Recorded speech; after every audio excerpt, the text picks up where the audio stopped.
पश्चिम Asia में जंग अब अपने सबसे खतरनाक मोड़ पर पहुंच चुकी है। अमेरिका ने ईरान के खिलाफ बड़े सैन्य अभियान की तैयारी शुरू कर दी है। 3 super carrier strike group USS Carl Vinson, USS Nimitz और USS Gerald R Ford Middle East और मेडिटेरियन सी की ओर रवाना हो गए हैं। इन पर तैनात हैं 180 से ज़्यादा फाइटर जेट, दर्जनों डिस्ट्रॉयर, क्रूजर और पनडुब्बियां।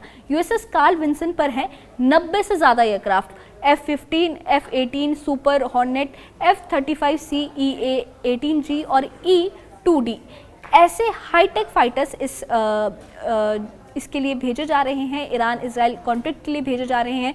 यूएसएस निमित्ज में भी 90 फाइटर जेट्स हैं, क्रूजर और गाइडेड मिसाइलें, डिस्ट्रॉयर तैनात किए गए हैं और यूएसएस गेराल्ड आर फोर्ड भी युद्ध की ओर बढ़ रहा है।